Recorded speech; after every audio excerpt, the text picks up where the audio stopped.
Random Thoughts. In this video, we are going to discuss how the American Secret Service was discussing or having conversations about the assassination of the first Nigerian military ruler 6 months before it happened. Now, the person I'm talking about is Johnson Aguiyi-Ironsi, who became the military ruler of Nigeria by, we can say, not his liking, or he didn't choose to. At least that is the official history. But some people do think that he did plan to becoming a military ruler of Nigeria.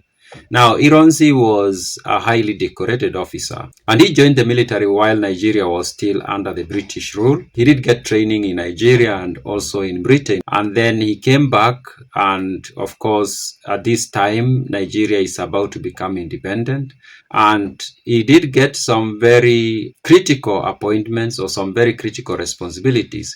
During the Congo crisis of the 1960s, he was part of the Nigerian army that went into Congo for peacekeeping. And then he comes back and he becomes chief of staff of Nigeria. In early 1966, of course, Nigeria gets its first coup. Nigeria, of course, has a history that is filled with coups. The person who organized the first coup is a gentleman who went by the name Chukwuma Nziegu. Now, Chukwuma Nziegu seems like he harbored some ambitions of becoming the head of state. On 15th of January 1966, Chukwuma Nziegu and others stormed the residence of somebody who went by the name Ahmadu Bello, who was like the premier of the northern side of Nigeria.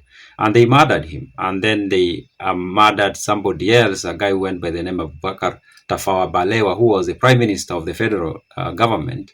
And they also murdered several other people. When this happened, Ironsi was the chief of staff. Apparently, he was one of the people who had been earmarked to be eliminated, but he wasn't. Chukwuma Nziegu, for some reason, failed to go and capture government positions in Lagos, the capital. And Ironsi, being the chief of staff, organized some defense, and Nziegu could not. So after that, he pretended to be like he was negotiating with him and trying to have a conversation with him so that they agree on some things. And then when Nziegu came to Lagos, he was arrested. And later on, he was released, and then he joined the Biafran War. It is in that January, going by declassified documents, that the Americans are discussing the possibility of the assassination of Ironsi. Just 3 days after the coup and after he had taken power, the Americans are discussing what is likely to happen in the event that he is assassinated. And I'm going to read a document that talks about that.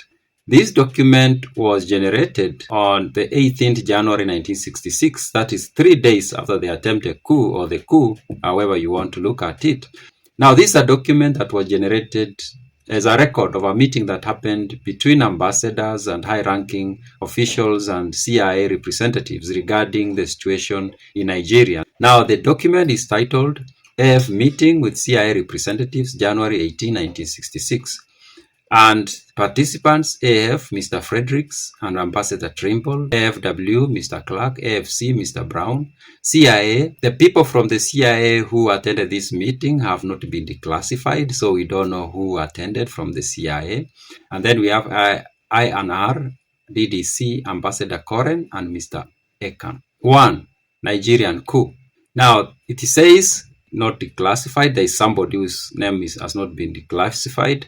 Dash agreed with Mr. Fredericks that the chief problem at the moment was the absence of adequate information on what was happening in Nigeria, the identities behind the coup, and what the significance was. Current reporting was reviewed, as well as the problems associated with the evacuation of Americans should this become necessary. Mr. Fredericks reported on these discussions with the Nigerian ambassador, whom he described as being shattered man.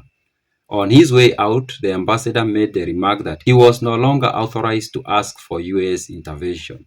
Mr. Fredericks was not sure what the ambassador was trying to tell him. The ambassador was very much in the dark as to the happenings in Nigeria and asked for information we might have on the names of the people involved in the coup. Mr. Clark reviewed the E&E plan and the status of preparations. Now, I don't know what the E&E plan is. Mr. Fredericks was concerned over the role Ghana might have played or its intentions towards the coup. Seems like the Americans had suspicions about Ghana. He felt that Nkrumah will attempt to fish in troubled waters and in particular try to capture Nigerian foreign policy. Should Nigeria go over to the radical coup, the loss to the US will be most serious. The Americans are concerned about what they are going to lose if power goes to some quarters. Dash, recall that during the recent Commonwealth Conference, a communist journalist had been passing out funds in Lagos. Now, remember, this is the 1960s. The Cold War is going on, West versus the East. And then there is this mention of this journalist who was a communist who was dishing out money in Lagos. Now, I don't know what the dishing out money was in Lagos and who this money was being given to and for what purpose. Mr. Fredericks phrased the prime questions that had priority for intelligence acquisition purposes. A. Who are the personalities behind the coup and what is their coloration and motivation? B. Can the army run the government? C. Can the army hold together? D.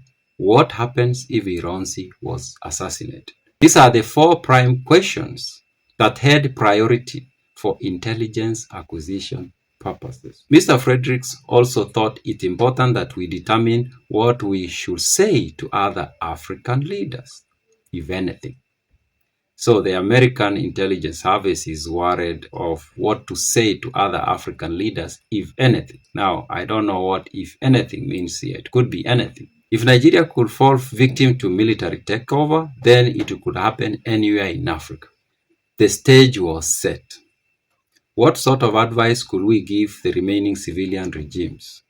Ambassador Koren suggested I&R and possibly CIA together prepare an agreed assessment of the situation for information of our embassies, including whatever advice for other heads of government seemed appropriate. Dash gave him preliminary agency report on this question of shockwaves from Nigeria. See attached table A. Now, there is a paragraph that has not been declassified. The meeting then turned to a wide-ranging discussions of the consequences of really chaotic situation in Nigeria and the effect on the rest of Africa.